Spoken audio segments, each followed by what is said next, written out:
नमस्ते शिक्षार्थी, कैसे आप सभी। उम्मीद है कि आप सबों की पढ़ाई बहुत बेहतर चल रही है। और हम लोगों ने जो सेट शुरू किया था वर्दी सीरीज और बिहार पुलिस की सीरीज, उसी के तहत फिर हम आपके साथ हाजिर हैं एक नए सेट के साथ, नए टॉपिक के साथ, नए फ्रेश क्वेश्चन के साथ। तो क्या क्वेश्चन है हमारा सेट नंबर 23 में, देखते हैं। बिहार पुलिस जो कि अभी टेस्ट आपका शुक्रवार को कराया गया था, उसी के तहत जो है ये क्वेश्चन आपके लिए डाला जा रहा है। तो चलिए क्या है हमारा क्वेश्चन, देखते हैं। यहाँ से हमारा क्वेश्चन शुरू होता है। पहला क्वेश्चन आपके लिए बिहार पुलिस में ये रहा। बजट 2025-26 के आयकर रिटर्न आईटीआर दाखिल करने की समय सीमा 2 साल से बढ़ा के कितना कर दिया गया। तो इसका जो समय सीमा है ये 2 साल से, पहले जो 24 महीने का था उस 24 महीने को 48 महीने में जो है ये निर्मला सीतारमण की घोषणा है। और उन्होंने क्या कर दिया, इसकी 4 साल कर दिया, यानी कि 48 महीने के लिए क्या कर दिया गया, बढ़ा दिया गया। हाल ही में जारी हेनले, ये पासपोर्ट इंडेक्स होता है, ये जो प्रतिवर्ष और 6 महीने में क्या करता है, इसको जारी करता है। तो उसमें भारत की रैंक क्या है। तो भारत की जो रैंक है, भारत, ये आपको कई बार क्वेश्चन आ चुका है। तो भारत की जो अभी रैंक है, ये भारत ने बहुत बेहतर परफॉर्मेंस किया, अच्छा रैंक किया है। तो इसमें भारत की रैंक क्या है, तो ये आपको 85वां रैंक जो है वो आपको दिख जाएगा। आप पढ़ेंगे तो आपको दिख जाएगा कि 85वां रैंक है। और भारत की 2000 शुरुआती दौर में जो था भारत का, ये 25 में जो जारी किया गया था उसमें रैंक 85वां देखने को मिलता है। ये हेनले जो इंडेक्स है ये 59 देशों में जो है अभी माना गया कि ये वीजा फ्री जो है वो एक तरह से ये बनाया गया है। और साथ ही साथ एक और बात जान लीजिए कि नंबर 1 पर कौन है, तो नंबर 1 पर जो है वो सिंगापुर है, ठीक है। और फिर एक बार और जारी हुआ था जिसमें भारत जो है इसमें और बेहतर रैंक करके 77वीं रैंक पे जो है भारत क्या कर लिया, काबिज कर लिया था, 8 रैंक सुधार कर लिया था। लेकिन इसके अकॉर्डिंग जो है वो आपका 85वां रैंक हो जाएगा, ठीक है। दिमाग में एक बात और को बैठा लीजिए।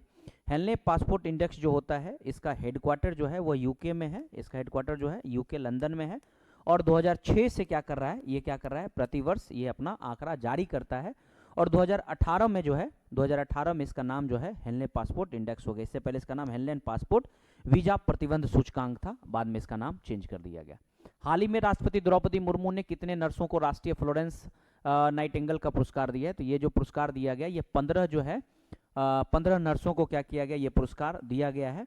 और ये भारत का जो स्वास्थ्य परिवार कल्याण मंत्रालय है उसके तहत जो है ये उपलब्ध कराया गया। ये 1973 से जो है ये पुरस्कार दिया जाता है। इसके तहत 1 लाख रुपये नगद, याद रखिएगा 1 लाख रुपये नगद, और प्लस क्या है कि आपको एक पत्र जो होती है, प्रशस्ति पत्र जिसको कहते हैं, वो दिया जाता है। स्वास्थ्य कल्याण मंत्रालय, परिवार एवं स्वास्थ्य कल्याण मंत्रालय जो वर्तमान अभी है वो किनके पास है, तो आपको पता होगा जगत प्रकाश नड्डा के पास है। तो क्लियर हो गया होगा ये भी क्वेश्चन आपका।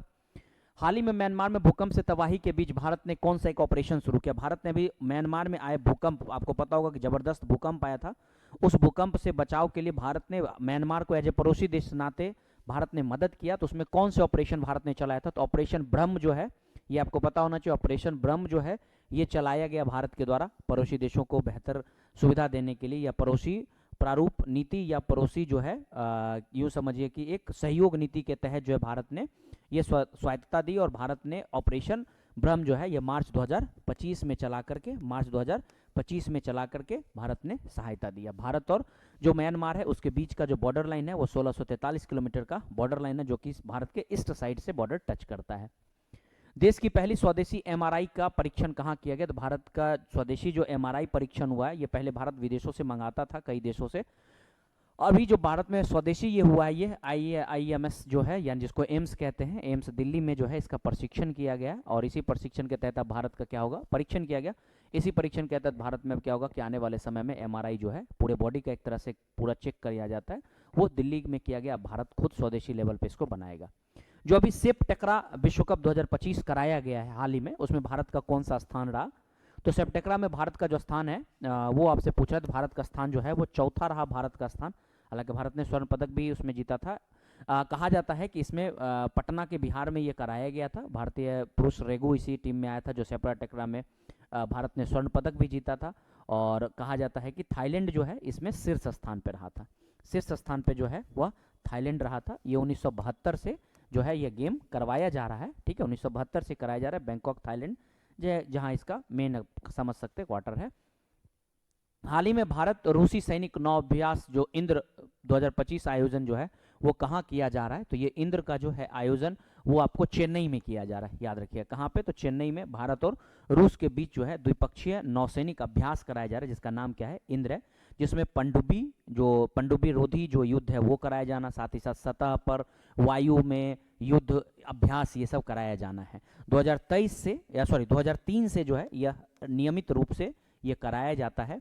और जो चेन्नई है, आपको पता होना चाहिए कि भारत का जो दक्षिणी नौसेना का कमान जो है वो यहीं से संभाला जाता है, तो ये चेन्नई हो जाएगा।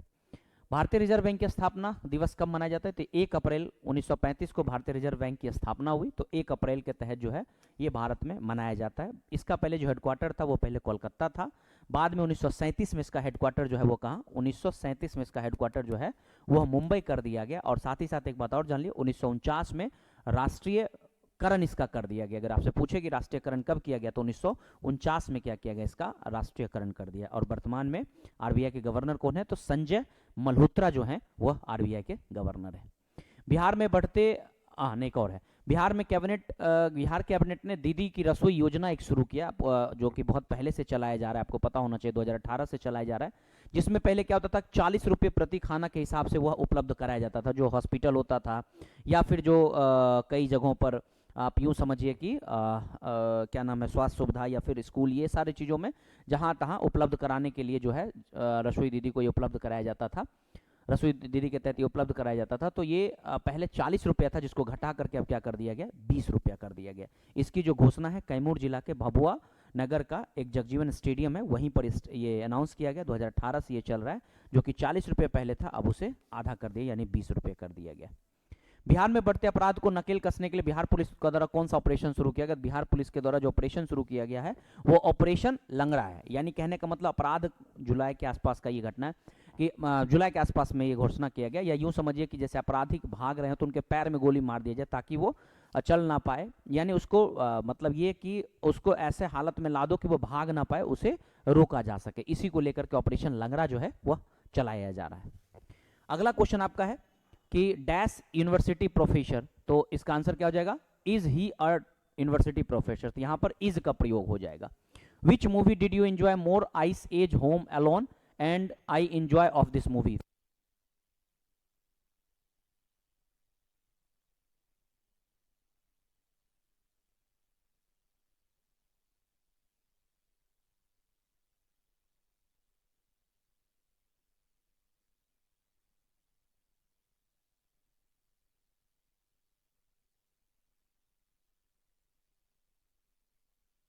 हाँ, तो क्या हो जाएगा, which movie did enjoy more this Ice Age of home and I enjoy, तो क्या हो जाएगा, I enjoy the both of this movies, यानी दोनों हमने मूवी को क्या किया, एंजॉय किया। He felt pity the poor, he felt pity, क्या हो जाएगा, he felt pity for the poor, है ना, फॉर हो जाएगा यहाँ पे। आपको फिर सिनोनिम्स पूछ रहा है, सिनोनिम्स ऑफ ड्रॉसी का सिनोनिम्स क्या हो जाएगा, तो वो स्लीपी हो जाएगा, है ना, स्लीपी। फिर active voice, good news is expected by us, good news is expected by us का क्या हो जाएगा, तो यहां पर आंसर आपको हो जाएगा वी एक्सपेक्टेड गुड न्यूज, यानी इसका आंसर क्या हो जाएगा, आपको डी हो जाएगा। पैसिव वॉइस में इसको कन्वर्ट करना था। Passive voice, she is reading novel, is, तो क्या हो जाएगा इसमें, इसका आंसर आपको हो जाएगा a novel is being read by her, इसका आंसर क्या हो जाएगा, आपको डी हो जाएगा, a novel is being read by her. Indirect speech करना है, he told I want to meet your father, मैं आपके पिताजी से मिलना चाह रहा हूं, तो इसका आंसर क्या हो जाएगा, आपको इसका आंसर हो जाएगा he told her that we wanted to meet her father, तो इसका आंसर क्या हो जाएगा, आपको बी हो जाएगा। चलिए अगले बी ये हो जाएगा। अगले क्वेश्चन की तरफ चलते हैं हम लोग। गंगा ब्रह्मपुत्र बेसिन क्षेत्र किस का क्षेत्र कहाँ है, तो ये आपको पता होगा।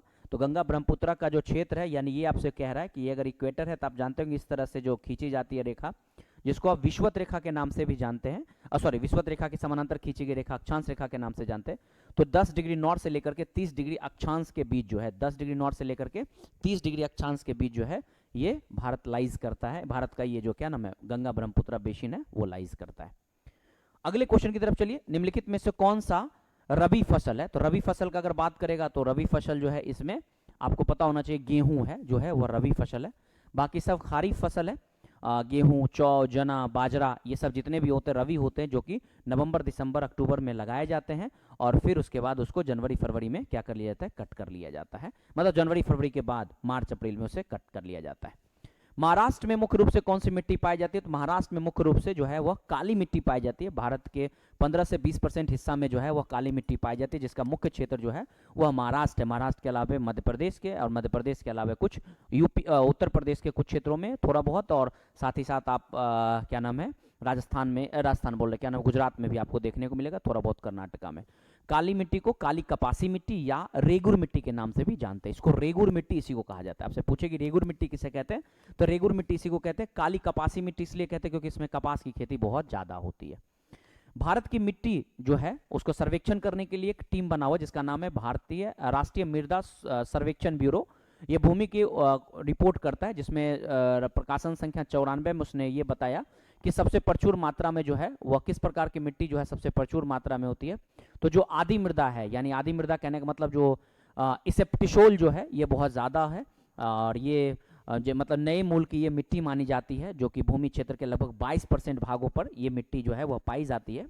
और ये जो संस्था है काली राष्ट्रीय मृदा सर्वेक्षण ब्यूरो जो है, ये 1958 में ये संस्था बना था, जिसका हेडक्वार्टर कहाँ है, नागपुर में है ना, नागपुर में इसका हेडक्वार्टर है, महाराष्ट्र में। विशाल भारतीय थार मरुस्थल निम्नलिखित में से किस पर्वत श्रृंखला के पश्चिमी किनारे पर स्थित है? तो आपको पता होगा, अभी बहुत वर्तमान में ये बहुत चर्चा में भी है। अरावली रेंज को लेकर के सुप्रीम कोर्ट ने भी क्या कि इस पे फैसला सुनाया है। तो अरावली जो पर्वतमाला है, जिसकी एवरेज हाइट 1700 मीटर के आसपास में है, कहीं कहीं 500-600 मीटर है, तो उसके आधार पर जो है अरावली पर्वत श्रृंखला के जो पश्चिम भाग में है वो राजस्थान का मरुस्थलीय क्षेत्र है। अगर वर्तमान में जो आया है कि उसको तोड़ा जाए या उससे मिट्टी ये निकाला जाए, तो ये भारत के लिए खतरा बन सकता है, कहीं ना कहीं पर्यावरण पे बहुत ज़्यादा असर पड़ सकता है।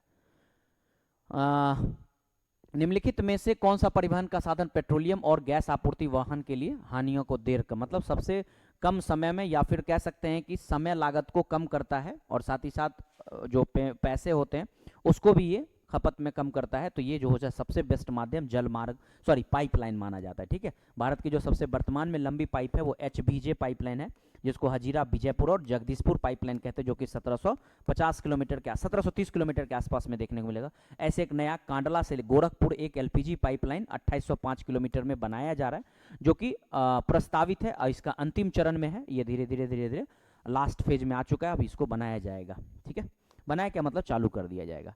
ओजोन परत किस मंडल में पाया जाता है? तो आपको पता होगा कि जो हमारा वायुमंडल है उसकी 5 परत है। सबसे नीचे क्षोभ मंडल, फिर संताप मंडल, फिर मध्य मंडल, फिर उसके ऊपर बहिर्मंडल जो है, इस तरह आयन मंडल और बहिर्मंडल है। तो क्षोभ मंडल के ऊपर जो है, जो कि कहा जाता है कि 16 किलोमीटर से लेकर के 50 किलोमीटर तक होता है, उसी बीच में एक ओजोन लेयर पाया जाता है। ओजोन लेयर कहने का मतलब जो सन से आने वाली अल्ट्रावायलेट रेज होती है उसको क्या करता है, रोकता है। तो जो ओजोन लेयर है वो संताप मंडल में पाया जाता है, याद रखिएगा। संताप मंडल में आपको लगभग 20-22 किलोमीटर 25 किलोमीटर के रेंज में ये आपको पाया जाता है। उस भौगोलिक विशेषता का नाम क्या है जो क्या नाम है, उस भौगोलिक विशेषता का नाम क्या है जो यूरोप और अफ्रीका के बीच सीमा करता है? तो यूरोप और अफ्रीका को बीच को अलग करने वाले को जिब्राल्टर जलमरुस्थल कहते हैं। क्या कहते हैं? जिब्राल्टर, जो कि 13 किलोमीटर का एक क्षेत्र है जो दोनों को क्या करता है, सेपरेट करता है। वहीं अगर बारपोस का बात करेंगे तो ये तुर्की में है, जो कि यूरोप और एशिया है उसको अलग करता है। वहीं पर डार्डेनल्स का बात करेंगे तो यह जो एशियन जिसको कहा जाता है सागर, वो और प्लस ये मरमरा सागर है उसको ये अलग करता है। और वहीं अगर मलक्का का बात करेंगे तो मलक्का क्या आपको इंडोनेशिया और मलेशिया को क्या करता है, यह अलग करता है। तटीय क्षेत्र में रात के समय में हवा स्थल समुद्र के ऊपर से ओर चलते हैं, क्योंकि पानी जो है भूमि की तुलना में धीमी गति से ठंडा होता है। तो रात में ये जब गर्म ही रहता है क्यों, और भूमि ठंडा हो जाता है, इस वजह से हवा का क्या होता है, मूवमेंट चेंज हो जाता है। साथ ही साथ अगर हम बात करें नेक्स्ट क्वेश्चन पे, तो केंद्रीय आसूचना अन्वेषण ब्यूरो भारतीय संविधान की 7वीं अनुसूची के अंतर्गत किस, तो ये जो है केंद्र सरकार का चूंकि मामला है तो आपको पता होगा केंद्र सरकार मामला मतलब जो होगा वो संघ सूची में होगा। और संघ सूची कितने हैं तो आपको पता होगा संघ सूची की संख्या वर्तमान में 100 है, मूल रूप से कितने थे, 97 थे। वहीं अगर बात करें निम्नलिखित में से किस संवैधानिक अधिनियम के कारण वस्तु और सेवा कर GST परिषद का गठन हुआ था, तो ये आपको हो जाएगा कौन सा, तो जो 1वां संविधान संशोधन है 2016 में, इसके तहत जो है वो जीएसटी परिषद की स्थापना हुई, और जीएसटी कह सकते हैं 2017 से जीएसटी जो है एक तरह से कार्य कर रहा है, या जीएसटी की स्थापना मानी जाती है। भारतीय संविधान निम्नलिखित में से कौन सा अनुच्छेद मौलिक कर्तव्य में शामिल है? तो मौलिक कर्तव्य जो है भारत के अनुच्छेद 51A में मौलिक कर्तव्य के बारे में जिक्र किया गया। मौलिक कर्तव्य कितने हैं? टोटल 11 मौलिक कर्तव्य है। 10 मौलिक कर्तव्य 1976 में जोड़े गए और 1 मौलिक कर्तव्य 2002 में जोड़े गए। संविधान का वह कौन सा अनुच्छेद स्पष्ट करता है कि आरक्षण यानी रिजर्वेशन जैसी नीतियां समानता के अधिकार को उल्लंघन करता नहीं है? तो ये 16 का 4 जो है, आरक्षण जो है वह किसी तरह से उल्लंघन नहीं करता है। तो आपका आई होप आंसर मिल गया होगा सभी। बाकी इसके बाद आपको दूसरे सर जो है वह आगे की दुनिया में लेकर के आपको चलेंगे। तो चलिए मिलते हैं अगले वीडियो में, तब तक अपना ख्याल रखिए, पढ़ते रहिए। Bye bye, good night.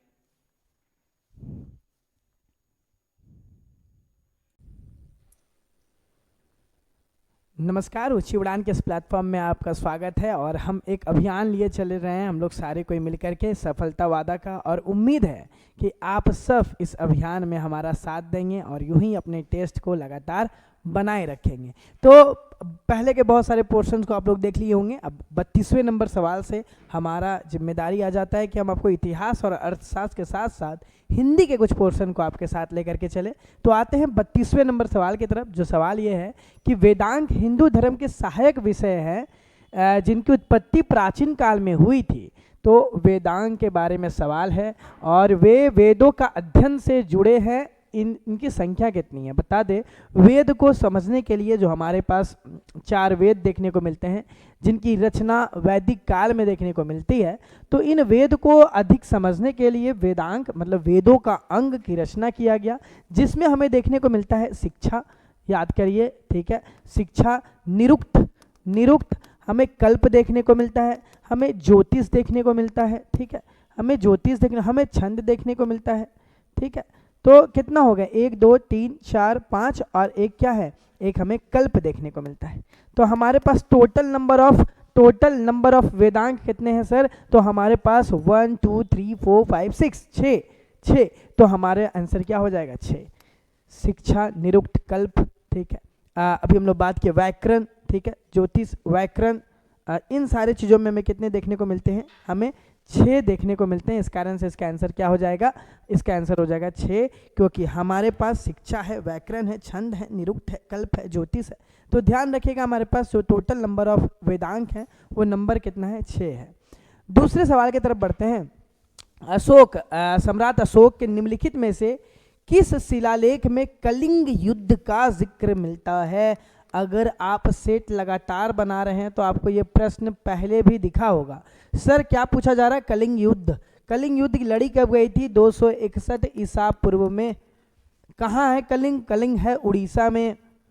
क्यों हो रहा था? अशोक अपने भाइयों को मारे थे। और ये भी बताया जाता है कि कलिंग युद्ध में लाखों की संख्या में मौत हुई, और इस मौत के बाद अशोक का हृदय परिवर्तन हो गया, और फिर इसी कलिंग युद्ध के बाद उन्होंने बौद्ध धर्म को अपना लिया था। इसी कलिंग युद्ध के बाद उन्होंने बौद्ध धर्म को अपना लिया था। और इसका जो विवरण है, इसकी जो जानकारी है, इसका जो वर्णन है, हमें शिलालेख 13 में देखने को मिलता है। हमें शिलालेख 13 में जो जानकारी मिलती है, जहाँ से हमें समझ में आता है कि अशोक ने कलिंग युद्ध जो उड़ीसा में युद्ध लड़ा, और बहुत सारे इंसानों को मारने के बाद उनका हृदय परिवर्तन हुआ, और फिर उन्होंने बौद्ध धर्म को अपना लिया। अगला प्रश्न, निम्नलिखित में से चंद्रगुप्त द्वितीय, जिनको विक्रमादित्य कह के भी पुकारा जाता है, तो ध्यान रखिएगा, अगर यहाँ पे चंद्रगुप्त द्वितीय रहे या विक्रमादित्य रहे, दोनों का नाम सेम है। विक्रमादित्य इनकी उपाधि थी। कि दरबार में नवरत्न में से किसने, भाई नवरत्न थे, 9 रत्न थे इनके दरबार में, लेकिन सवाल कंप्लीट नहीं हुआ। सवाल ये पूछा जा रहा है, मंत्र शास्त्र किसने लिखा है? मंत्र शास्त्र किसने लिखा है? सवाल ये है। मंत्र शास्त्र मतलब शासन कला, जादू टोना, इन सब के बारे में आखिरकार जानकारी किनके द्वारा दिया गया है? जादू टोना के बारे में लिखना, ठीक है, मंत्र शास्त्र के बारे में लिखना, इसमें जादू टोना का भी जिक्र मिला है। तो चंद्रगुप्त द्वितीय विक्रमादित्य के दरबार में 9 रत्न रहते थे, जिनको नवरत्न पुकारा जाता था। लेकिन जो मंत्र शास्त्र है उसकी रचना वाताल भट्ट के द्वारा की गई थी। तो ध्यान रखिएगा, 9 रत्नों में वाताल भट्ट के द्वारा इसकी रचना की गई है, जादू टोना इन सारे चीज़ों की। तो उसका आंसर क्या हो जाएगा? वाताल भट्ट। राजा शशांक डैश के राज्य का शासक जिसके खिलाफ हर्षवर्धन युद्ध की घोषणा की थी वो कौन था, कहाँ का था। तो बता दे ये जो हमें देखने को मिलता है जहाँ पर राज्यवर्धन की हत्या कर दी जाती है, तो ध्यान रखिएगा राज्यवर्धन की हत्या कर दी जाती है और ये माना जाता है कि राजवर्धन की जो बहन जिससे शादी हुआ है उसके बाद जो है राजवर्धन की हत्या कर दी गई और उसी के बाद हर्षवर्धन को ये गद्दी मिलता है। बहुत ही खराब सिचुएशन में इनको ये गद्दी मिली है और ये जो हर्षवर्धन है जिनके खिलाफ जो ये हो रही है वो गोंड पे हमला करने का प्रयास करता है, गोंड पे उसने हमला करता है। तो ध्यान रखिएगा ये गोंड जो बंगाल, वर्तमान बंगाल का एरिया है, वहीं पे ये हमला करने के बारे में साजिश बनाता है। तो इस कारण से इसका आंसर क्या होगा, गोंड इसका राइट आंसर होगा। ठीक है, अगले प्रश्न की तरफ बढ़ते हैं कि सोने, दिनार तथा चौथाई दिनार और तांबे एकल मूल्य वर्ग के सिक्के जारी करना वाला वासुदेव प्रथम किस शासनकाल का था। तो बता दे कि हमें देखने को मिलता है इंडो ग्रीक्स मतलब इंडो यूनानी के आने के बाद, ठीक है ध्यान रखिएगा, इंडो यूनानी आने के बाद यूनान आने के बाद भारत में सिक्कों का प्रचलन शुरू हुआ और इससे पहले आहत के जो सिक्के होते थे उसमें थोड़े बदलाव नजर आते हैं। बदलाव इन सेंस कि मतलब अब यहाँ पर राजा अपने शक्ल को डालना शुरू कर दिया, उसमें चिन्हित करने लगा, अपने चेहरों को दर्शाने लगा, अपने पावर को दिखाने के लिए। लेकिन यहाँ पूछा जा रहा है कि जीतल जो है सोने के जो सिक्के हैं वो किनके द्वारा लाया जा रहा है। तो ये याद रखिएगा कुषाण शासनकाल बहुत समृद्ध शासनकाल देखने को मिलता है।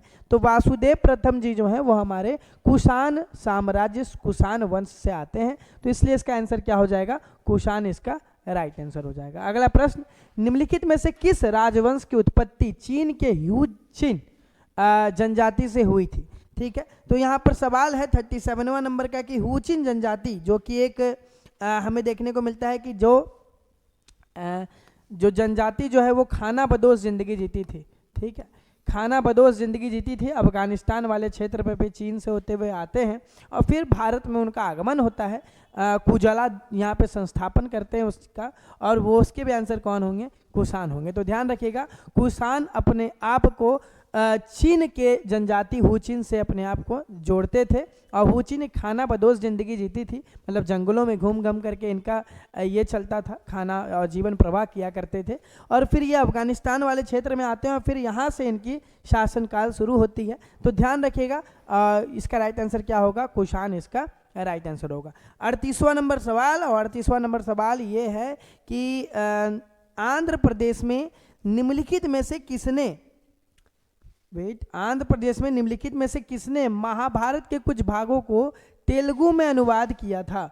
तो बता दें ये कवि थे, ठीक है, नैनिया कवि थे, इनके द्वारा जो है क्या किया गया था, तेलुगु में महाभारत को अनुवाद किया गया था। हालांकि महाभारत को एक चीज़ प्लीज़ ध्यान रखिएगा कि महाभारत को जो है वो फारसी में भी अनुवाद किया गया है। ठीक है, महाभारत को फारसी में अनुवाद किया गया है, किनके द्वारा, फैजी के द्वारा। तो प्लीज़ अपने कॉपी में इस चीज़ को लिख लीजिएगा कि महाभारत का फारसी में अनुवाद किया गया है फैजी के द्वारा। और यहाँ पे पूछा जा रहा है कि आंध्र प्रदेश में महाभारत में तेलुगु का अनुवाद किसने किया है, तो वो नैनिया के द्वारा। ठीक है, तो आंध्र प्रदेश में तेलुगु में भी महाभारत का अनुवाद किया जाता है, इस बात को अपने दिमाग में, जहन में बैठा लेना है।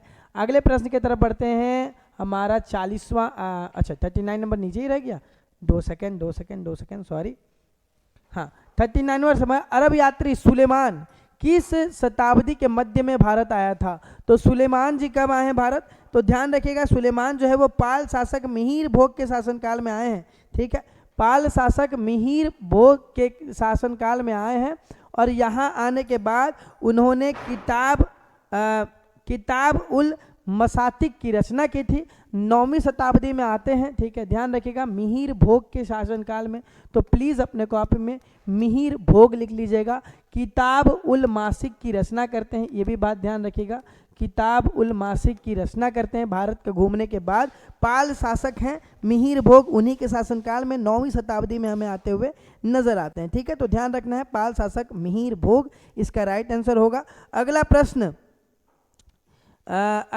क्या है देख लेते हैं। अगला प्रश्न ये पूछा जा रहा है कि रानी रुद्रमा देवी भारत के किस वंश से आती है? तो बता दे, रानी रुद्रमा देवी जो है वो काकतीय वंश से आती है। दक्षिण भारत का ये हिस्सा है, ठीक है, ध्यान रखिएगा, दक्षिण भारत का ये हिस्सा है। और इसी दक्षिण भारत से काकतीय वंश से हमें देखने को मिलती हैं कि वह जो है रानी रुद्रमा देवी आती हैं। तो ध्यान रखिएगा, तेलंगाना जो वर्तमान में पड़ता है वहीं पे हमें ये देखने को मिलता है। अब सूची 1 को सूची 2 से मिलाना है, बड़ा ही इंटरेस्टिंग सा टॉपिक है ये, तो ध्यान रखिएगा, ये बहुत मज़ा आएगा हमारे लिए। अब आते हैं 41वां नंबर कि सूची 1 को सम्मिलित करना है। क्या है देखते हैं। वारन हेस्टिंग के बारे में पूछा जा रहा है, फिर कॉर्नवालिस के बारे में, फिर जॉन सॉर के बारे में और फिर वेलेस्ली के बारे में। नीचे से शुरू करें, मज़ा आएगा। सुन लीजिए क्या कि वेलेस्ली के द्वारा जो है वो यहाँ पर सहायक संधि लाया जाता है, इतना आपको पता होगा, सहायक संधि लाया जाता है वेलेस्ली के द्वारा। और वेलेस्ली का जो शासनकाल है वो 1798 से 1805 है, ठीक है, ये ध्यान रखिएगा। वेलेस्ली के द्वारा सहायक गठबंधन लाया गया है, सहायक संधि बनाया जा रहा है, और इनका शासनकाल है 1798 से 1805। मतलब सर ये है कि डी का 4 होगा, क्लियर है। डी का 4 होगा तो सर डी का 1 यहाँ पे लिखा हुआ है तो ए नंबर तो होगा नहीं, डी का सर 3 नंबर भी होगा नहीं, क्योंकि डी का सर 4 होगा, गारंटी है हम लोग। वेलेस्ली जो है सहायक गठबंधन लाए हैं 1798 से 1805, ये याद रखना है। अब आ रहे हैं डी का 4 और डी का 4, ये दोनों आ रहा है। दूसरा चीज ध्यान रखिएगा कि जॉन सोर जो है वो 1793 से 1798 का इनका शासनकाल रहा है, ठीक है। 1793 से 98 क्या, क्योंकि यहाँ पे हमें देखने को मिलता है कि कॉर्नवालिस के द्वारा सहायक जमींदारी प्रथा लाई जाती है, और उसके बाद फिर हमारे पास जॉन सॉर आ जाते हैं, ठीक है। तो ध्यान रखिएगा कि सहायक गठबंधन के बाद, जमींदारी प्रथा के बाद यहाँ पर देखने को मिलते हैं जॉन सॉर। कॉर्नवालिस के द्वारा 1793 में जमींदारी प्रथा आया था, अभी जस्ट बताएं। तो ध्यान रखिए इसका आंसर क्या हो जाएगा, बी का 2। अब मिला लीजिए एक बारी, सी का 3 सर इसमें भी था, सी का 3 इसमें भी था, बी का 1 है। अभी हम लोग को इतना तो पता है कि जमींदारी प्रथा जो है बंगाल में वो लाने वाले हैं कॉर्नवालिस, ठीक है। और कॉर्नवालिस जो है अमेरिका स्वतंत्रता में भी शामिल थे, वहाँ पे हार के भारत आए थे, और ये कब के हैं तो 1786 से 93 के हैं। इस कारण से इसका राइट आंसर क्या होगा, इसका राइट आंसर होगा सी नंबर, क्योंकि ए का हो जाएगा वारन हेस्टिंग 1772 से 85, उसके बी का 2, सी का 3 और डी का 4। तो बड़ा इजी था, पूरा एकदम टाइम पीरियड याद रखिए, कल के दिन में बहुत ज़्यादा काम आएगा, इस चीज़ को पूरी अपने दिमाग में, अपने जहन में बैठा लीजिए। अगला प्रश्न कि भारत में ईसाई धर्म में परिवर्तन को आसान बनाने के लिए किस वर्ष पारित किया गया था। मतलब यहाँ पर एक ऐसा कानून बनाया गया जिसमें यह बोला गया कि अगर आप धर्म परिवर्तन कर लेते हैं, ईसाई धर्म में आते हैं, तो आपको पैतृक संपत्ति का अधिकार होगा, ठीक है। आप पैतृक संपत्ति के अधिकारी होंगे, और ये जो किया जाता है वो 1850 ईस्वी में किया जाता है।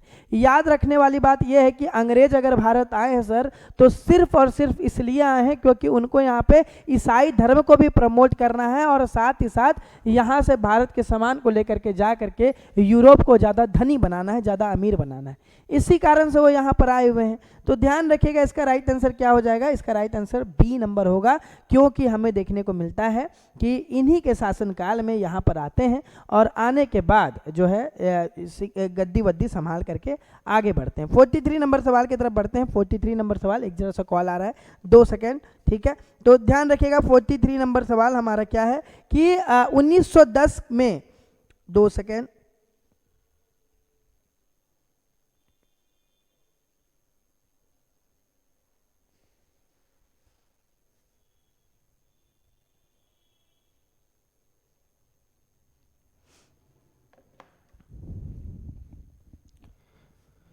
$1910 में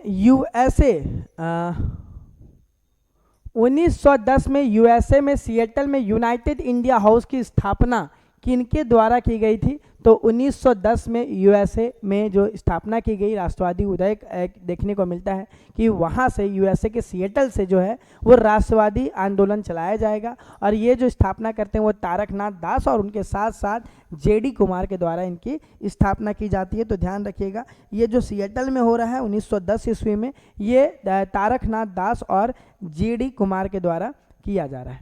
अगला सवाल, 1940 में व्यक्तिगत सत्याग्रह आंदोलन में शामिल होने वाले दूसरे व्यक्ति कौन थे? 1940 में जो व्यक्तिगत सत्याग्रह कराया जा रहा था, ठीक, जब इन लोगों को ये दिख गया कि हमारे द्वितीय विश्व युद्ध में भारत की घोषणा कर दी गई है और कहीं पे भी ये दिख नहीं रहा है कि ये हम लोगों के लिए संविधान बनाने का छूट वगैरह देंगे, तो उसके बाद व्यक्तिगत सत्याग्रह आंदोलन किया जाता है। इसमें दूसरे व्यक्ति कौन है? तो ध्यान रखिएगा, इसमें दूसरे व्यक्ति कौन देखने को मिलते हैं? हमें जवाहरलाल नेहरू देखने को मिलते हैं। तो याद रखिएगा, दूसरे व्यक्ति जो थे वो जवाहरलाल नेहरू थे।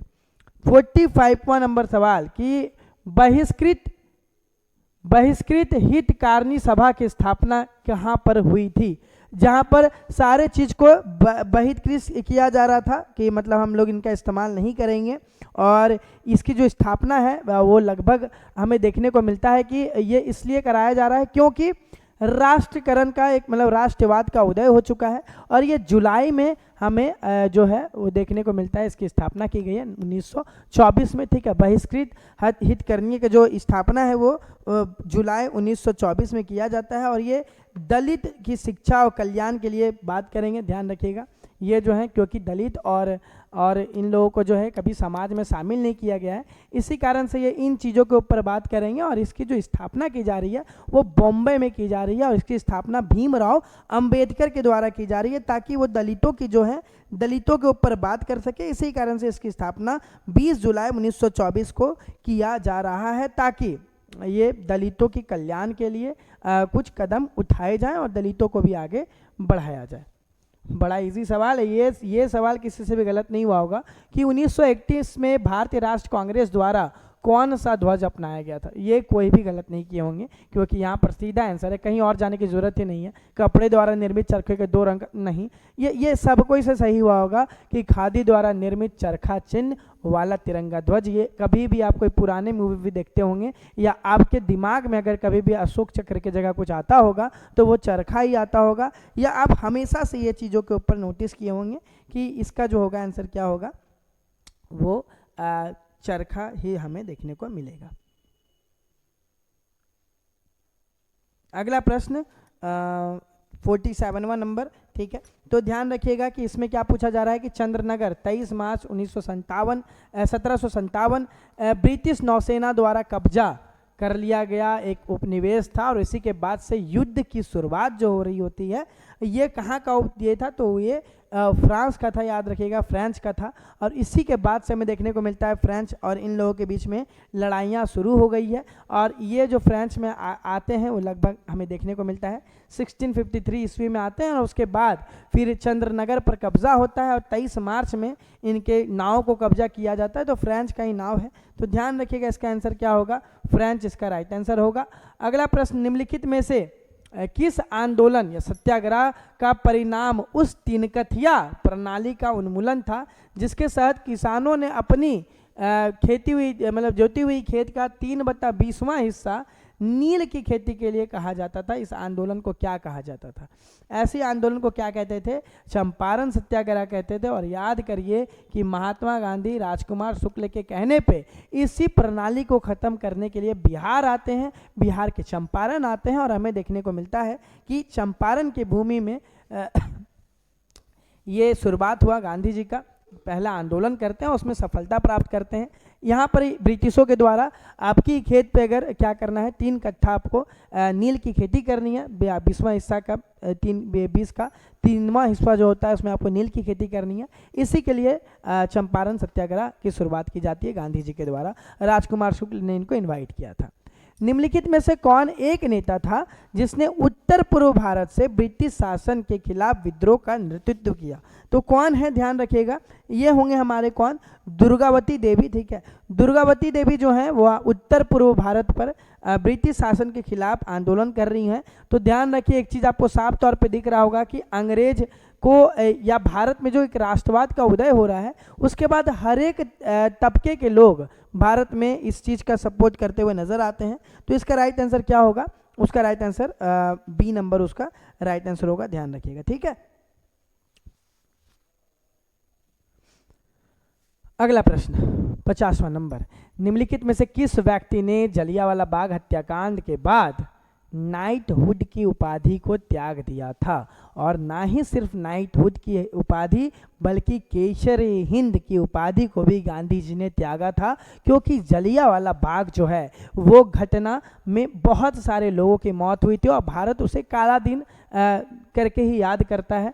और ध्यान रखिएगा कि गांधी जी के द्वारा जो है, ठीक है, ध्यान रखिए कि गांधी जी के द्वारा जो है वो केसर-ए-हिंद की उपाधि को त्याग दिया गया। केसर-ए-हिंद की उपाधि जो है वो गांधी जी को ब्रिटिशरों के द्वारा दी गई थी, अंग्रेजों के द्वारा दी गई थी। उनका भी त्याग हुआ कि हम आपके दिए गए उपाधि का वो ग्रहण नहीं करेंगे, क्योंकि ये बहुत बड़ी त्रासदी आप लोगों के द्वारा की गई है और भारत में इतने बड़े जनसंख्या में मौत हुई है।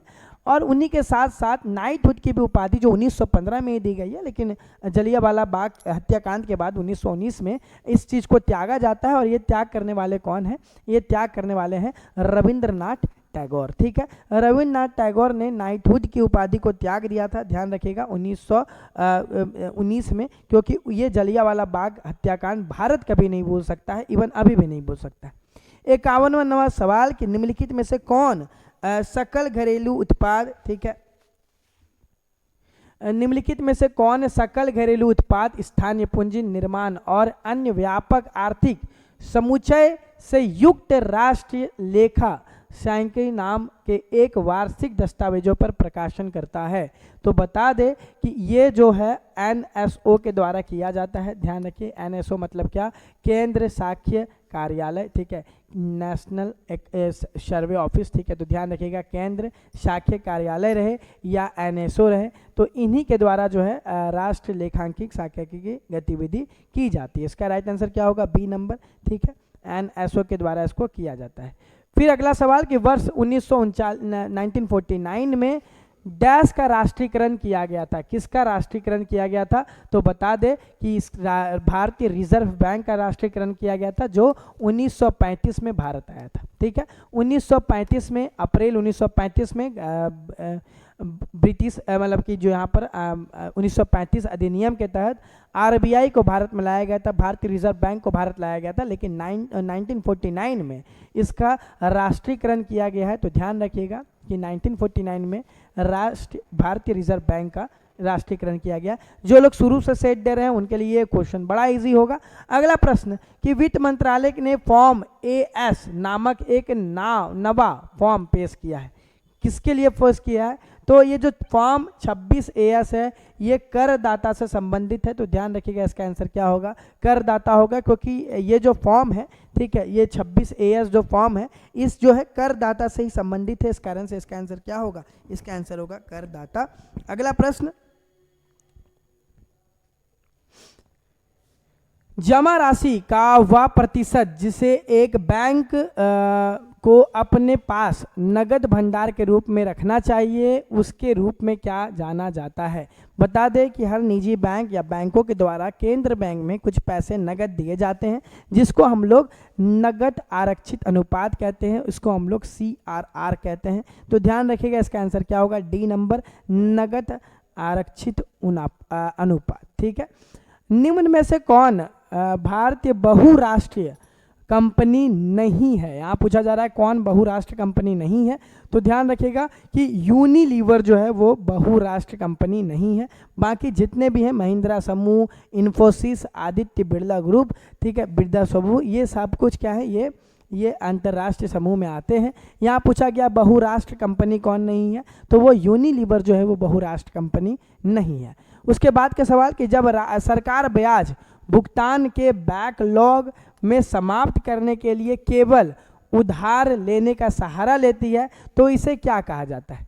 जब ब्याज भुगतान के लिए वो बैकलॉग का सहारा लेते हैं कि हमारे पैसे कट जाए, उसको हम लोग क्या कहते हैं, उसको हम लोग शून्य प्राथमिक घाटा कह के पुकारते हैं। ध्यान रखिएगा कि जब सरकार क्या कर रही हो, आपकी पुरानी बचत घाटा को लेने का प्रयास करती है, ठीक है, ब्याज को, तो उसको हम लोग क्या कहते हैं, उसको हम लोग शून्य प्राथमिक घाटा कह के पुकारते हैं। अर्थव्यवस्था में मुद्रा आपूर्ति के नियंत्रण के लिए, ठीक है, नियंत्रण के लिए आरबीआई द्वारा उपयोग किए जाने वाला एक महत्वपूर्ण उपाय एसएलआर है। तो एसएलआर का पूर्ण नाम क्या है आखिरकार, उसको क्या नाम से पुकारा जाता है एसएलआर को?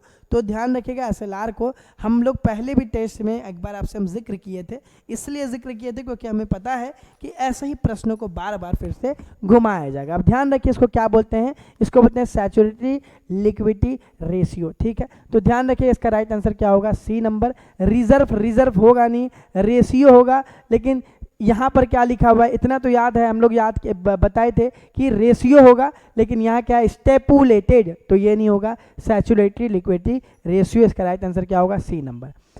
अब प्रश्न में मजा आने वाला है क्योंकि 58 नंबर हिंदी का प्रश्न है और बहुत मजेदार है, क्योंकि सुनिए क्या कह रहा है। यहाँ पर बच्चे कंफ्यूज हुए हैं।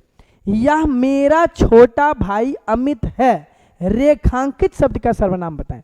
प्लीज प्लीज प्लीज क्वेश्चन को ध्यान से पढ़िएगा। यहाँ पे रेखांकित क्या है, इसको इरेज कर देते हैं, दिखाते हैं। यहाँ पे रेखांकित बस मेरा था, तो आपको मेरा का बताना है।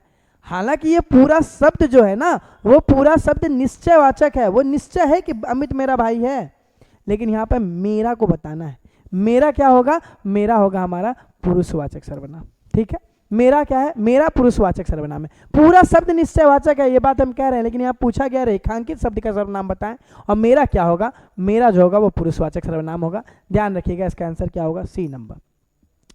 वृक्ष पर पक्षी बैठे हैं, इस वाक्य पे पर कौन सा कारक है, ठीक है। पर जो है क्या है, वो है अधिकरण कारक, ध्यान रखिएगा, ठीक है, अधिकरण कारक। इसका राइट आंसर होगा वह औरों को नहीं अपनों को सुधार रहा है, वो औरों को नहीं अपने को सुधार रहा है। ये किस सर्वनाम का उदाहरण है? यहाँ पे पूरा शब्द के बारे में पूछा जा रहा है कि वो औरों को नहीं अपने को सुधार रहा है, ये किसी निजी कार्य को कर रहा है, ये अपने आप को सुधार रहा है सर। तो क्या होगा, अनिश्चय तो होंगे नहीं, संबंध होंगे नहीं, निश्चय नहीं होंगे, ये क्या होंगे, निजवाचक सर्वनाम, ठीक है। वो औरों के नहीं खुद को संवार रहा है, सुधार रहा है, तो इसका राइट आंसर क्या होगा, निजवाचक सर्वनाम। गुणवाचक विशेषण क्या है? गुणवाचक देखिए, 3 किलो, क्या ये गुण बता रहा है? नहीं सर। 4 गुण बता रहा है? नहीं। अधिक मात्रा बता रहा है, गुण नहीं बता रहा है। लेकिन अच्छा क्या बता रहा है, अच्छा गुण को बता रहा है, इसमें तो कोई गलती नहीं होगा, ठीक है, ये तो बड़ा सही गया होगा। उसके बाद वाला सवाल, जिस कर्म हो या जिसके साथ कर्म की संभावना हो उसे क्या कहते हैं, उसे हम लोग सक्रमक क्रिया कह के पुकारते हैं। ध्यान रखिएगा, उसको हम लोग सक्रमक क्रिया कहते हैं। 63 नंबर सवाल, 63 नंबर सवाल, रंगीली शब्द में कौन सा शब्द प्रत्यय है? प्रत्यय कौन सा है बताना है। रंग से बना है ना सर, रंगीली मूल शब्द क्या है, रंग, उसमें क्या जुड़ा है, इली, तब क्या बना, रंगीली, ठीक है, बड़ा इजी है। रंग शब्द में इली जुड़ गया, रंगीली बन गया, तो क्या होगा, इली होगा। गीला तो हो नहीं सकता, रंगीला नहीं, रंगीली है सर। रंगीला होता तो बात भी कर रहे होते, कुछ थोड़ा सा दिमाग में भी आ रहा होता। यहाँ रंगीला गीली है, रंगीली में क्या जुड़ेगा, रंगी तो प्रत्यय, रंग तो प्रत्यय है। ध्यान रखिएगा, ला हो नहीं सकता है, तो क्या होगा, इली, ठीक है, ये इली होगा। अगला प्रश्न, लौह पुरुष में कौन सा समास है? लौह पुरुष में कौन सा समास है? तो लौह पुरुष में हमको क्या देखने को मिलेंगे, लौह पुरुष एक कर्मधारय समास है। ध्यान रखिएगा, कर्मधारय समास है। संयोग शब्द का विलोम क्या होता है? बड़ा संयोग था, तो क्या होगा, बड़ा वियोग था, ठीक है, ये तो बड़ा इजी था, ठीक है। सबल हो नहीं सकता, सुलभ हो नहीं सकता, संयम नहीं होगा, बड़ा संयोग था, बड़ा वियोग था। सबको समान रूप से देखने वाला, जो सब कोई को समान रूप से देखा करे, उसको क्या कहते हैं, उसको हम लोग क्या कहते हैं, उसको हम लोग समदर्शी कह के पुकारते हैं, सब तरफ समान दृष्टिकोण रखने वाला। निम्नलिखित शब्दों में कौन सा शब्द शुद्ध है? उत्सव, ऐसे नहीं लिखते हैं, उत्सव नहीं, उत्सव हो गया, ये उत्सव नहीं होता है, ये क्या होगा, उत्सव होगा, ठीक है। ये तो बचपन में ही सही सही बनाया गया होगा, ये उत्सव होगा। अब आते हैं परिणाम, परिणामवाचक सर्वनाम विशेषण सॉरी परिणामवाचक विशेषण क्या है, तो बता दें। नया परिणामवाचक पूछा जा रहा है, तो परिणामवाचक विशेषण क्या होगा, थोड़ा सा। ठीक है, परिणामवाचक विशेषण क्या होगा, थोड़ा सा। हिंदी का यहाँ तक का पोर्शन कंप्लीट हो चुका है और 69 नंबर से जो सवाल हैं वो विज्ञान के हैं, और विज्ञान और गणित आप मनोज सर के साथ आगे लेकर के चलेंगे, और मनोज सर आपके साथ जस्ट जुड़ जाएंगे और विज्ञान और गणित की चीज़ों को आगे बढ़ाएंगे। लेकिन इतना उम्मीद करते हैं कि आप लोग अपने तैयारी को यूं ही आगे बढ़ाएंगे, और ऊंची उड़ान सफलता वादा के साथ आपके साथ जुड़ा हुआ है और अपने अभियान को बेखूबी बहुत अच्छे तरीके से निभा रहा है। तो धन्यवाद। जय हिंद, नमस्कार, स्वागत है आप सभी का ऊंची उड़ान की सफलता सीरीज में। तो अभी हम लोग स्टार्ट कर चुके हैं बिहार पुलिस का सेट नंबर 23। इससे पहले सुमित सर और आदित्य सर ने आप सबको बहुत शानदार तरीके से अन्य सब्जेक्ट कवर कर लिया होगा, और अभी हम लोग साइंस शुरू करने वाले हैं, उसके बाद मैथ देखेंगे। तो हमारा 69 नंबर का क्वेश्चन हो जाता है, आकाशीय पिंडों का अध्ययन करने वाले भौतिक विज्ञान की शाखा को क्या कहते हैं। आकाशीय पिंडों का अध्ययन करने वाले भौतिक विज्ञान की शाखा यहाँ पूछ रहा है, ठीक है, भौतिक विज्ञान। तो भौतिक विज्ञान में फिजिक्स आना जरूरी है, तो एस्ट्रोफिजिक्स हमारा सही हो जाता है। हालांकि एस्ट्रोनॉमी में संपूर्ण अध्ययन किया जाता है, ब्रह्मांड का संपूर्ण अध्ययन किया जाता है, इसी का ये एक शाखा हो जाता है एस्ट्रोफिजिक्स। इसमें अगर अंतर हम लोग ढूंढें तो इसमें क्या का आंसर ढूंढता है, क्या का, और इसमें क्यों और कैसे का आंसर ढूंढा जाता है। जैसे ग्रहों का निर्माण कब हुआ, कैसे हुआ, उसकी मृत्यु एक तरह से कैसे होती है, उसका जीवन काल एक तरह से, ये सब का उसमें अध्ययन किया जाता है। एस्ट्रोनॉटिक्स ये क्या है, तो ये वायुयान रॉकेट वगैरह का निर्माण से संबंधित है। और बात करें एस्ट्रोलॉजी, तो एस्ट्रोलॉजी ज्योतिष शास्त्र को कहते हैं, ज्योतिष शास्त्र में ग्रहों और नक्षत्रों के स्थिति के अनुसार मानव जीवन को प्रभावित करने वाले जो होते हैं उसके बारे में अध्ययन किया जाता है। ठीक है, तो ये खास करके ज्योतिष उसी के आधार पर बताते हैं, जो तारे और ग्रहों की स्थिति के अनुसार इंसान का भविष्य देखते हैं, तो ये इसके तहत होता है, एस्ट्रोलॉजी के तहत। निम्नलिखित में से कौन सा उपकरण अवरक्त विकिरण को मापता है, तो अवरक्त विकिरण को यहाँ पे कौन मापता है भैया, तो बोलोमीटर जो होता है वो अवरक्त विकिरण को मापता है। और पाइलेरोमीटर जो है वो किसको मापता है, तो ये सूर्य से, ठीक है, सूर्य से जो किरण आती है उसके विकिरण का डायरेक्ट अध्ययन करता है। और फेनो नहीं फोनो हो जाएगा, फोनोमीटर ध्वनि को हालांकि रिकॉर्ड करना और उसको पुनः सुनना, ये सब इसमें किया जाता है। कैथोडोमीटर जो ऊर्ध्वाधर दूरी होती है उसके अध्ययन के लिए किया जाता है। प्रकाश के वर्णक्रम की व्याख्या सबसे पहले डॉट ने की थी, तो प्रकाश के वर्णक्रम, ठीक है, प्रिज्म का उपयोग करके प्रकाश को 7 भागों में एक तरह से डिवाइड करके अध्ययन करने का जो कार्य किया था वो आइजैक न्यूटन ने सबसे पहले किया था। कब, तो 1666-67 में किया था, ठीक है, 66-67 में किया था। नील्स बोर का नाम परमाणु संरचना से जुड़ा हुआ है, और वहीं अल्बर्ट आइंस्टीन सापेक्षता का सिद्धांत हालांकि इन्होंने दिया था, ठीक है, सापेक्षता का सिद्धांत। गैलीलियो किससे जुड़े हुए हैं, तो गैलीलियो दूरबीन के आविष्कार से जुड़े हुए हैं। फिर बात कर लें, एक खगोलीय इकाई और एक पारसेक डॉट के मात्रक हैं, किसके मात्रक हैं, तो ये दूरी यानी कि लंबाई के मात्रक हो जाते हैं। वहीं धारा, विद्युत धारा एम्पियर हो जाता है इसका इकाई, और द्रव्यमान का इकाई केजी हो जाता है, और वहीं आयतन का इकाई लीटर या घन मीटर में हम लोग मापते हैं। अब बात कर लें तो परमाणु संलयन अभिक्रिया निम्नलिखित में से किस समीकरण पर आधारित होती है, तो परमाणु संलयन अभिक्रिया, ठीक है, आइंस्टाइन का जो होता है E बराबर mc², ठीक है, E बराबर mc², इसी पे आधारित होता है। ऑप्शन ए सही हो जाता है, और इसी का ये तोड़ मरोड़ के इधर उधर करके फार्मूला यहाँ पे लिख दिया गया है, तो जो हालांकि सही नहीं है। फिर हम लोग बात कर लें वाष्पीकरण और संघनन की संयुक्त प्रक्रिया को क्या कहते हैं, तो इसकी संयुक्त प्रक्रिया को हम लोग कहते हैं आसवन, ठीक है। वाष्पीकरण, संघनन, जैसे कि हम जल को वाष्प में बदलते हैं, वाष्प के बाद उसको फिर से संघनन के माध्यम से जल में बदल लेते हैं, यानी शुद्धिकरण करते हैं, तो ये सब प्रक्रिया जो होती है उसको हम लोग आसवन कहते हैं। ऊर्ध्वपातन में क्या होता है, तो ऊर्ध्वपातन में एक तरह से ठोस से सीधे गैस में परिवर्तित कर देना, एक तरह से ऊर्ध्वपातन होता है। जैसे कपूर का होता है, कपूर का ठोस से सीधे गैस में परिवर्तित हो जाता है, ठीक है। आगे हम लोग देख लेते हैं, निम्नलिखित में से किस तत्व का प्रयोग दुर्गंध नाशक में किया जाता है। तो जो यहाँ पे तत्व दिए हुए हैं, ठीक है, सभी के सभी क्या हैं, धातु हैं। इन धातुओं में जो एल्यूमिनियम होता है, एल्यूमिनियम, उसका प्रयोग दुर्गंध नाशक में किया जाता है। तो ये एल्यूमिनियम जो हमारे शरीर में हालांकि हल्का फुल्का मौजूद होता है, जो पसीना निकलता है ना, तो उसके छिद्रों में जाके उसको रोक देता है, तो दुर्गंध को बाहर आने से एक तरह से ये रोकने का कार्य करता है। लोहा नहीं होगा, सोडियम नहीं होगा और तांबा नहीं होगा। नेक्स्ट क्वेश्चन हमारा हो जाता है, निम्नलिखित में से कौन सा पोटेशियम नाइट्रेट सॉल्टपीटर का रासायनिक सूत्र है। तो KNO3 ये पोटेशियम नाइट्रेट का रासायनिक सूत्र हो जाता है। के पोटेशियम नाइट्रेट NO3 हो जाता है। KClMgCl, ठीक है, ये क्या हो जाता है, तो ये एक तरह से कार्नेलाइट हो जाएगा, कार्नेलाइट से संबंधित है। और ये पोटेशियम क्लोराइड से संबंधित है। ये तो कोई फार्मूला ही नहीं है। आगे हम लोग देख लेते हैं, नेक्स्ट क्वेश्चन हमारा हो जाता है, गे लुसाक का गैसीय आयतन का नियम किस वर्ष दिया गया था। तो यहाँ पे गे लुसाक द्वारा जो गैसीय आयतन का नियम दिया गया था उसके बारे में पूछ रहा है। तो ये 1908 में दिया गया था, 1808 में दिया गया था। हालांकि 1801 एक लड़की के बल्ले को एक डॉट डॉट वस्तु के रूप में वर्गीकृत किया जा सकता है, ठीक है, एक लकड़ी, सॉरी लड़की नहीं, लकड़ी, ठीक है, लकड़ी के बल्ले को डॉट डॉट वस्तु के रूप में वर्गीकृत किया जा सकता है। तो देखिए जो पारभासी वस्तु होती है इसे हम लोग क्या कहते हैं, एक तरह से अर्धपारगम्य जो होता है, अर्धपारगम्य। तो ये तेल जो होता है, तेल टाइप का, उसमें धुंधला जो दिखाई देता है दृश्य, वो इसमें आ जाता है।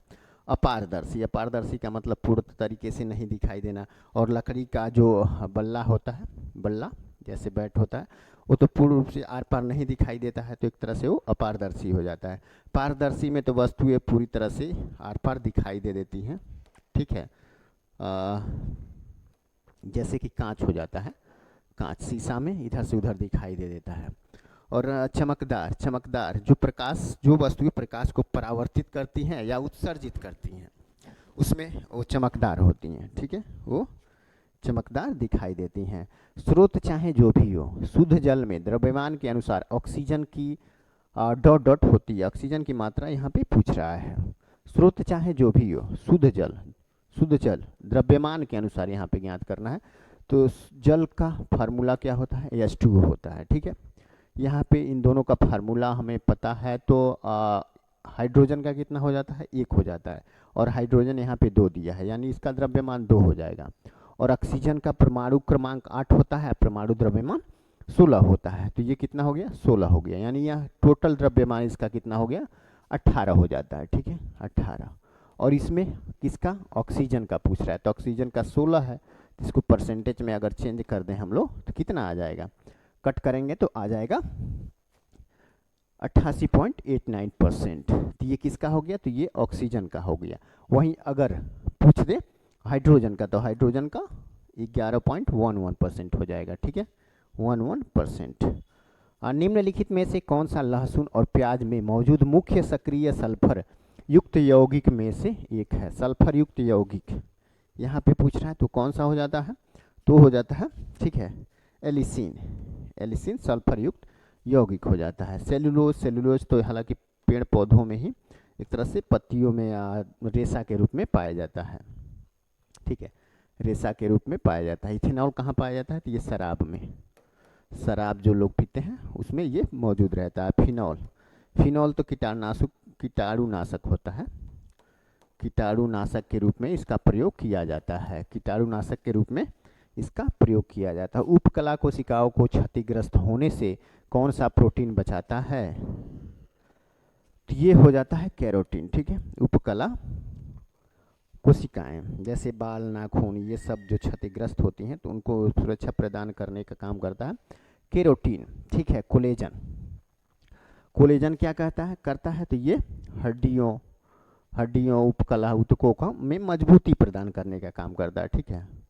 हड्डियों उपकला ऊतक जो होते हैं हालांकि खास करके उनमें मजबूती प्रदान करने का काम करता है।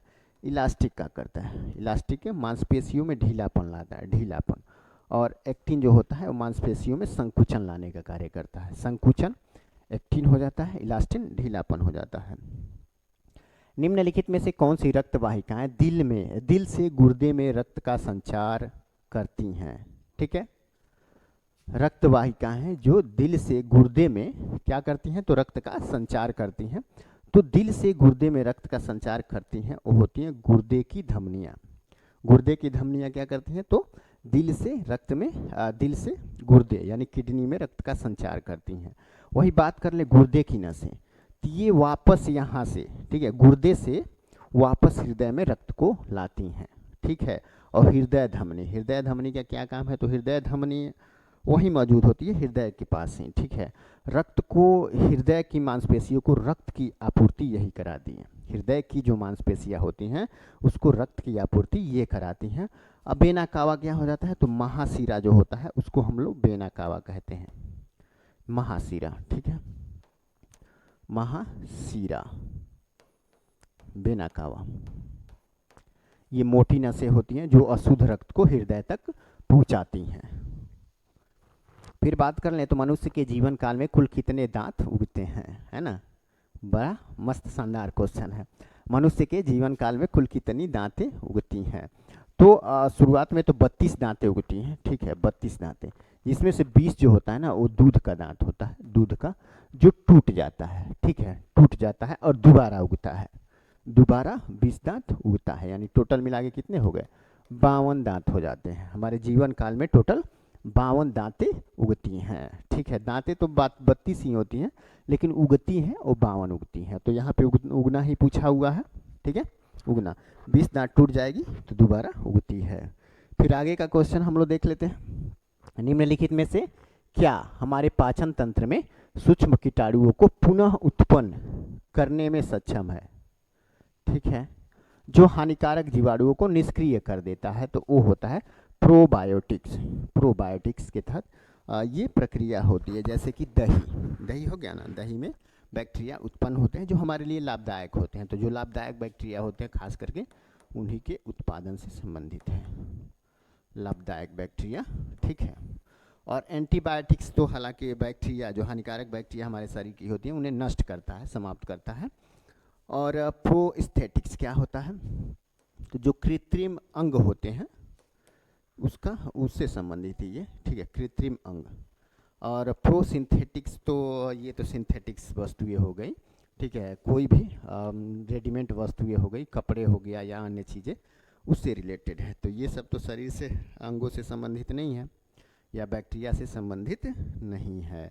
आगे हम लोग देख लेते हैं, अनानास एक प्रकार का डॉट डॉट पौधा है। अनानास किस प्रकार का पौधा है, तो अनानास जो है वो जीरोफाइटा है, जीरोफाइटा। ठीक है, शुष्क या मरुस्थल क्षेत्रों में उगने वाले जो पौधे होते हैं उन्हें हम लोग जीरोफाइटा कहते हैं। ठीक है, तो अनानास उसी टाइप का है, शुष्क या मरुस्थल क्षेत्रों में ये उगाए जाते हैं। हाइड्रोफाइटा, ये एक प्रकार के जलीय पौधे होते हैं, जल में उगने वाले पौधे।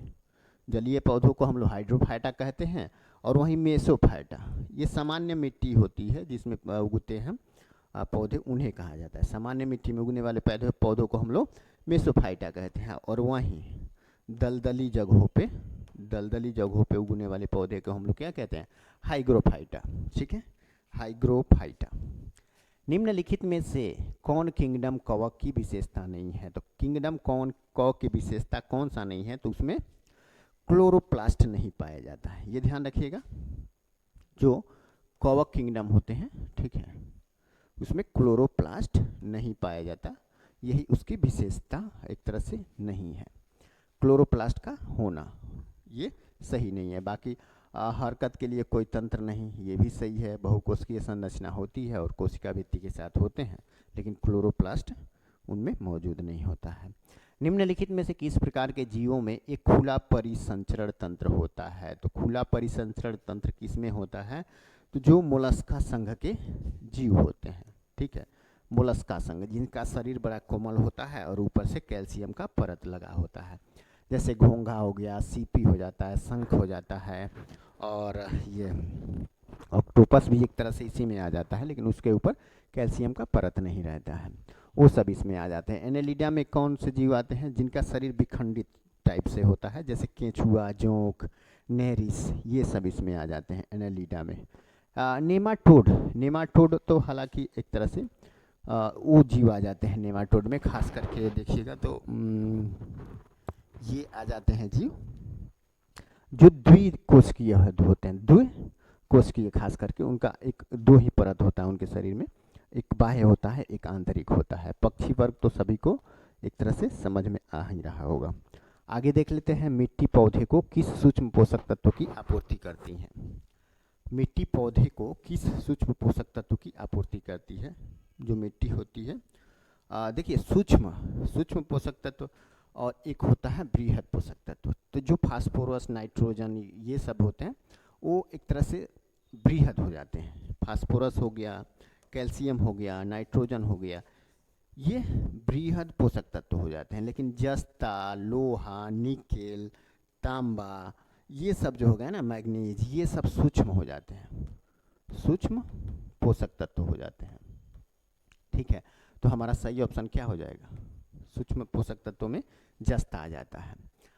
नेक्स्ट क्वेश्चन हमारा क्या हो जाता है? नेक्स्ट क्वेश्चन, तो शरीर में डॉट डॉट की अत्यधिक मात्रा गठिया की वजह बनती है। शरीर में किसकी अधिक मात्रा गठिया की वजह बनती है? तो यूरिक अम्ल होता है, जो यूरिक एसिड होता है, ठीक है, उसकी अधिक मात्रा ही गठिया का कारण बनता है।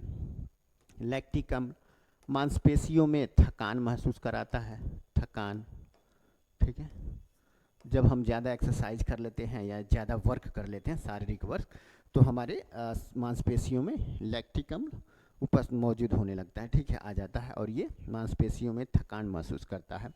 और एसिटिक अम्ल तो हालांकि सिरके में पाया जाता है। आगे हम लोग देख लेते हैं, ये नाइट्रिक अम्ल तो दवाएं बनाने के काम भी आती है, ग्लिसरीन भी, अन्य चीज़ें, बहुत सारी चीज़ें बनाने में काम आती हैं। जब किसी पोषिता को एंटीजन के संपर्क में लाया जाता है, जब किसी पोषिता को एंटीजन के संपर्क में लाया जाता है, तो पोषिता के शरीर में बनने वाली सजीव या मृत सूक्ष्मजीवों या अन्य प्रोटीन एंटीबॉडी के रूप में हो सकता है। इन प्रकार की प्रतिरक्षा को कहा जाता है। तो इन प्रकार की प्रतिरक्षा को सक्रिय कहा जाता है। यानी कहने का मतलब है कि बाह्य तत्व जब हमारे शरीर में प्रवेश करते हैं तो हमारे शरीर में ही मौजूद जो होती हैं एंटीबायोटिक्स, जैसे WBC हो गया, उसका निर्माण हमारा शरीर ही करता है, तो वो सक्रिय हो जाता है, एक्टिव हो जाता है, ठीक है। लेकिन बाहर से जो एंटीबायोटिक हम लोग लेते हैं वो एक तरह से निष्क्रिय के तौर पे उसको देखा जाता है, ठीक है, वो निष्क्रिय अवस्था में रहता, निष्क्रिय अवस्था में नहीं, लेकिन हमारा शरीर हालांकि उसको उत्पन्न नहीं करता, तो हमारे शरीर के लिए वो निष्क्रिय अवस्था होता है, ठीक है। जैसे कि अब वैक्सीन हम लोग लेते हैं बाहर से, तो ये निष्क्रिय में आ जाता है। वहीं हमारे शरीर में जो एंटीबॉडी तैयार होती है उसको हम लोग सक्रिय अवस्था में रखते हैं। फिर देख लेते हैं, निम्नलिखित में से कौन सा सर्च इंजन नहीं है। तो यहाँ पे सर्च इंजन कौन सा नहीं है वो पूछ रहा है। तो सर्च इंजन बात कर ले तो क्रोम नहीं है।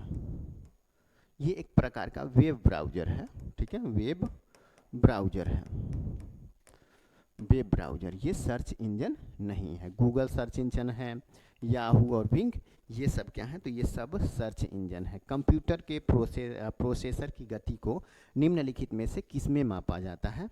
तो जो कंप्यूटर की प्रोसेसर की गति होती है हम उसको MIPS में नापते हैं, ठीक है, MIPS। और आधुनिक में तो हर्ट्ज से भी, हालांकि हर्ट्ज में भी नापते हैं, लेकिन सबसे सटीक क्या हो जाता है? तो MIPS हो जाता है। नेक्स्ट क्वेश्चन हमारा क्या हो जाता है? तो नेक्स्ट क्वेश्चन हमारा है मैथमेटिक्स। हाँ, मैथमेटिक्स ही है, ठीक है। चलिए हम लोग इसको कर लेते हैं, ठीक है, इसको हम लोग सॉल्व कर लेते हैं। क्या कह रहा है? तो एक 3 अंकों वाली संख्या इस प्रकार है कि इसके इकाई अंक, दहाई के अंक और सैकड़ों के अंक का अनुपात 1, 2, 3 है।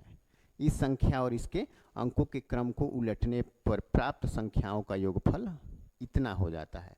तो संख्या ज्ञात करना है। तो ये तो बड़ा इजी है, ऑप्शन से ही हम ज्ञात कर लेंगे, ठीक है। सभी अंकों में देखेंगे कि इकाई, दहाई और सैकड़ा का जो रेशियो है 1, 2, 3 में होना चाहिए।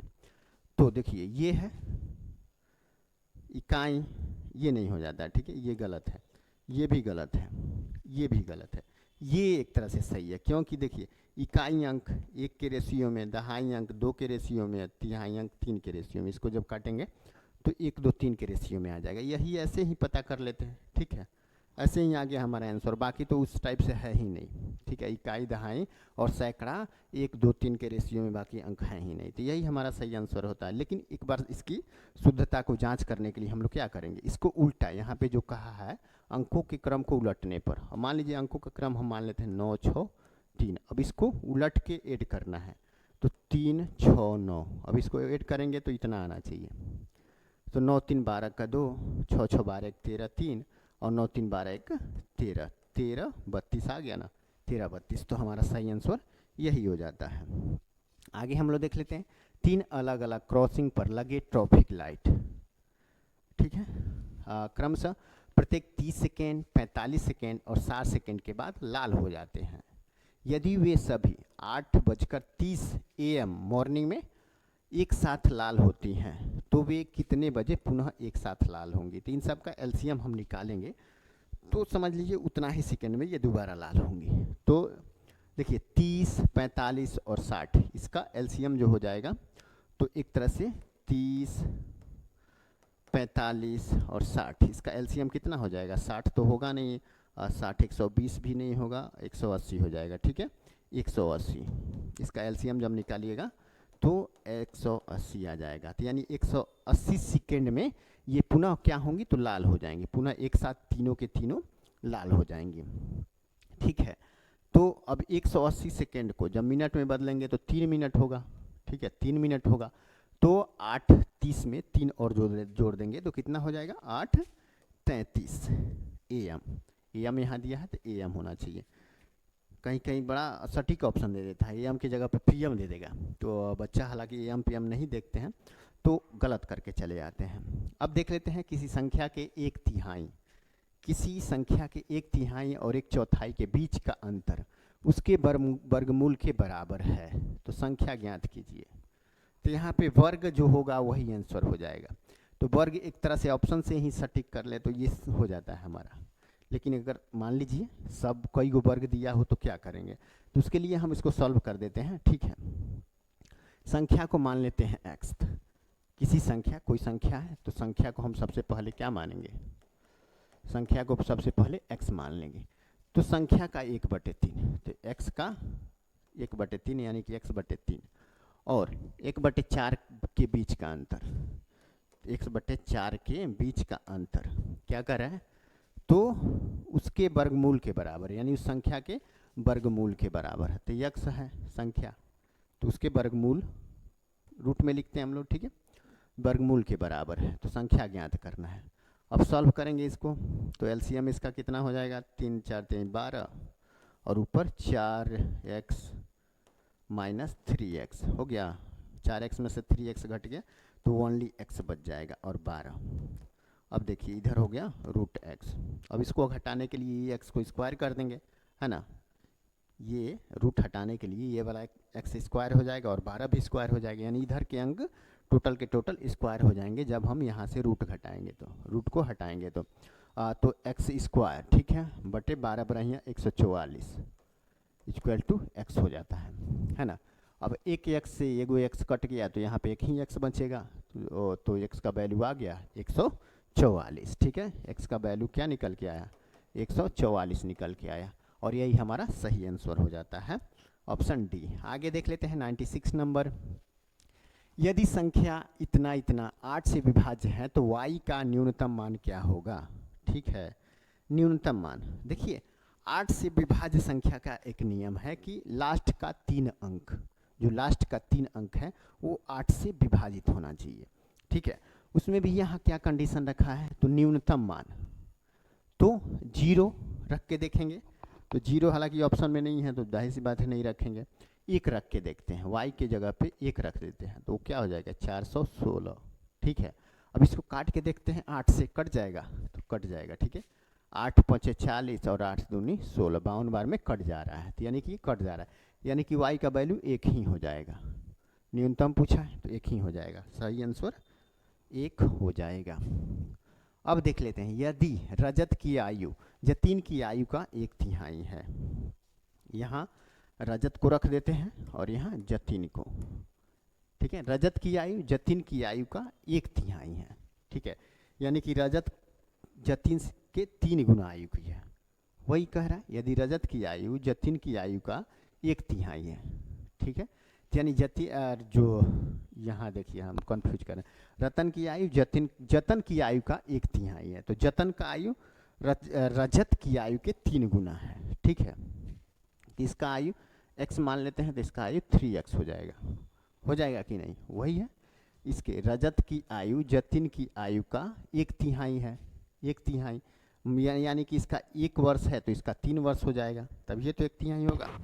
अब देखिए, और उनकी आयु का योग 84 वर्ष है, तो यहाँ पे 1 छुपा हुआ है और ये 3, दोनों का योग करेंगे तो कितना आ जाएगा, 4x आ जाएगा। और यहाँ पे टोटल 84 है, ठीक है। 84 बटे 4x, तो कट कर देते हैं, 4 दूनी 8, 4 एकम में 4, x का वैल्यू निकल के आ गया कितना, 21। और किसकी आयु पूछ रहा है, जतिन की, तो जतिन की आयु 3x है, तो x का वैल्यू 21 है, तो 3 में 21 गुणा कर देंगे तो कितना आएगा, 63 वर्ष। 63 वर्ष हमारा सही आंसर आ जाता है, जो ऑप्शन सी में दिया हुआ है, ठीक है। ऑप्शन सी में दिया हुआ है। आगे अब देख लेते हैं 98 नंबर क्वेश्चन। कुछ महिलाएं एक होटल में गईं, यहाँ पे महिलाओं की संख्या नहीं दिया हुआ है ना। प्रत्येक महिला ने वहाँ मौजूद महिलाओं की संख्या के 1/4 के बराबर रुपए खर्च किए। यदि भुगतान की गई कुल राशि 20,449 है तो कितनी महिलाएं होटल गईं, ठीक है। कितनी महिलाएं होटल गईं, तो कुल महिलाएं संख्या नहीं दिया है तो महिला मान लेते हैं कितना, महिला मान लेते हैं x, है ना, x मान लेते हैं। तो प्रत्येक महिला ने वहाँ मौजूद महिलाओं की संख्या का 1/4 बराबर रुपया खर्च किया, तो महिलाओं को माने हैं x, और खर्च कितना, x का 1/4 भाग खर्च किया, और टोटल खर्च यहाँ पे दिया हुआ है 20,449। अब इसको सॉल्व करेंगे तो हमारा आंसर आ जाएगा, ठीक है। अब देख लीजिए यहाँ x² हो गया बराबर 4 गुणे 20,449, ठीक है, 449। अब देखिए स्क्वायर x पे स्क्वायर को घटाने के लिए हम तो इसका वर्गमूल कर देंगे 4 का, तो 4 का वर्गमूल जब करेंगे तो ये 2 निकल के आएगा, 2 दूनी 4 हो जाता है, और ये निकल के आएगा 143 आप करके देख लीजिएगा, ठीक है। तो अब ये तो x का वैल्यू निकल के आ गया, जो महिलाओं की संख्या पूछ रहा है, और यहाँ पे वही तो निकालना है ना। तो अब 143 दूनी कितना हो जाएगा, 286, हमारा आंसर 286 आ गया, है ना, 286, ठीक है। तो 286 किस में है, तो ऑप्शन ए में 286 दिया हुआ है, ठीक है। आगे देख लेते हैं ब्याज। ब्याज क्या है, तो अर्धवार्षिक है। ब्याज क्या है, तो ब्याज अर्धवार्षिक रूप से चक्रवृद्धि होने पर 8,000 रुपये की राशि पर किस वार्षिक ब्याज दर से 1.5 वर्षों में प्राप्त मिश्रधन इतना हो जाता है, ठीक है। तो हम लोग चक्रवृद्धि ब्याज कैसे निकालते हैं, तो यहाँ पे लिखते हैं मिश्रधन, ऐसे लिखते हैं, मिश्रधन बराबर चक्रवृद्धि ब्याज का पहले P यानी कि मूलधन यहाँ पे लिख देते हैं, उसके बाद 1 + R/100 यही रहता है ना, उसके बाद यहाँ पे T टाइम जो दिया रहता है वो लिख देते हैं, ऐसे ही करते हैं। या ये इधर आएगा तो नीचे हो जाएगा मूलधन, तो यहाँ पे मिश्रधन दिया हुआ है, मिश्रधन कितना है, तो इतना है 9,261, और मूलधन यहाँ नीचे ला देंगे, गुणा में है तो नीचे आ सकता है, तो मूलधन कितना है 8,000, ठीक है, 8,000 मूलधन 8,000 हो गया। अब फार्मूला यहाँ पे है 1 + R/100, यहाँ पे T दिया हुआ, तो T भी यहाँ पे दिया हुआ, देखिएगा अर्धवार्षिक रूप से चक्रवृद्धि होने पर कितने सालों में, 1.5 वर्षों में, तो 1.5 वर्ष में अर्धवार्षिक कितना होता है, 3 हो जाएगा, ठीक है, 3 हो जाएगा। 1.5 वर्ष में 6 महीना कितनी बार होगा, 3 बार हो जाएगा, तो यहाँ पे T का वैल्यू 3 हो जाता है। अब यहाँ पे हम लोग क्या करेंगे, तो यहाँ पे तो एक तरह से Q को हटाने के लिए इसको भी क्या करेंगे, इसको भी हालांकि एक तरह से घन ये घन को हटाने के लिए इसको भी मिनिमाइज कर देंगे। तब देखिए एक तरह से हम क्या करेंगे, तो सबसे पहले देखेंगे कि ये अंक किसका घन है, ठीक है। तो इसका घनमूल कैसे निकालेंगे, तो ये हो जाता है 21 का और ये 20 का हो जाता है, ठीक है। देखिएगा 2 दूनी 4 दूनी 8 और 3 बार 0 को गुणा करेंगे तो 3 0 आ जाएगा। तो ये हो गया, ये 21 का क्या है, तो घन है। 21 का घन 9261 हो जाता है। तो ये तो हट गया जब इस रूप में हम इसको लिखते हैं, ठीक है। तो 21/20 अब क्या करेंगे, तो 1 + r/100 कर देंगे। ऐसे 1 को इधर लाते हैं तो माइनस में आ जाएगा, तो फिर क्या हो गया, 21/20 - 1 बराबर r/100 ऐसे लिख सकते हैं हम लोग। तो अब इसको घटा देते हैं, 21/20 में से 1 घटाएंगे तो कितना हमारा निकल के आएगा, हमारा निकल के आएगा कितना, 1/20, ठीक है, बराबर r/100। तो अब कट कर देते हैं। देखिए 20 से ये कितनी बार में कट जाएगा, 5 बार में, 5 बार में कट जाएगा। 20 × 100 यानी r का वैल्यू निकल के आ गया कितना, 5 निकल के आया r का वैल्यू, है ना। अब यहाँ क्वेश्चन क्या पूछ रहा है, तो वर्षों में प्राप्त मिश्र धन, यहाँ पे ब्याज क्या हमको निकालना था, प्रतिशत निकालना था। तो प्रतिशत तो अर्धवार्षिक जो आया है वो 5 आया है, लेकिन वार्षिक हमको लिखना है यहाँ पे। तो वार्षिक कितना हो जाएगा, 5 + 5 10 हो जाएगा, क्योंकि यहाँ हम लोग अर्धवार्षिक निकाले हुए थे, जबकि जो दर होता है वार्षिक तौर पे दिया रहता है। तो 10 हमारा आंसर निकल के आ गया, 10 आंसर निकल के आ गया। आगे देख लेते हैं। आगे 16 आदमी 10 घंटे प्रतिदिन काम करके एक काम को 30 दिनों में पूरा करते हैं, ठीक है।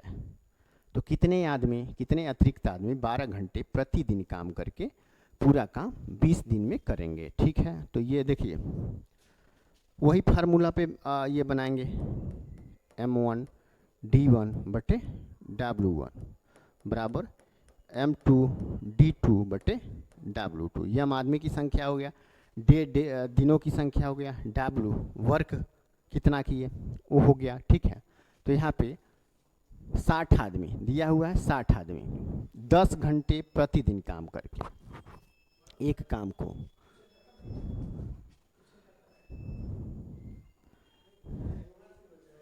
नीचे पता कर लीजिए, ठीक है।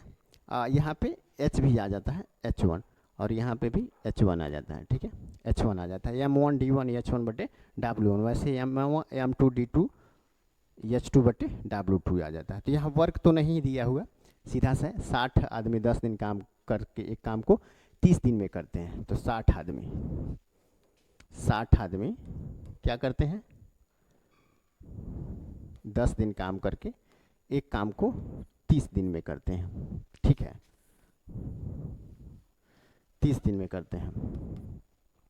तो अब क्या दिया, कितने अतिरिक्त आदमी 12 घंटे प्रतिदिन काम करके पूरा काम 20 दिन में करेंगे। तो 12 घंटे काम करके 20 दिन में m2 निकालना है।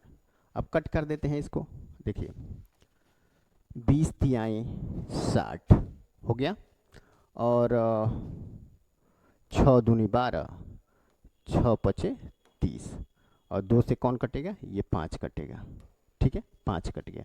तो कितना आ गया, टोटल आदमियों की संख्या कितना आ गया, 25 × 75, m2 बराबर 75 आ गया, m2 बराबर 75 आ गया, है ना। अब यहाँ पे देखना है, टोटल संख्या तो आ गया 75, लेकिन यहाँ पे क्या हम लोग को देखना है, हम लोग को देखना है क्या दिया हुआ है, अतिरिक्त आदमी 12 घंटे प्रतिदिन काम करके पूरा काम 20 घंटे में जो कर रहे हैं। तो अतिरिक्त आदमियों को यहाँ निकालना है। तो अब देखिए टोटल पहले कितने थे, 60, अब निकल के आए हैं 75। तो अतिरिक्त कितने हो गए, 15 हो जाते हैं और यही आंसर हो जाएगा। और अक्सर पढ़ने में यही गलती हो जाती है, हो गया ना। तो इस तरह आज का हमारा डिस्कशन समाप्त होता है। अगर आप लोगों को वीडियो अच्छा लगा हो तो लाइक शेयर सब्सक्राइब करना ना भूलें। मिलते हैं नेक्स्ट क्लास में एक नए कंटेंट के साथ, तब तक के लिए सभी को टाटा बाय बाय।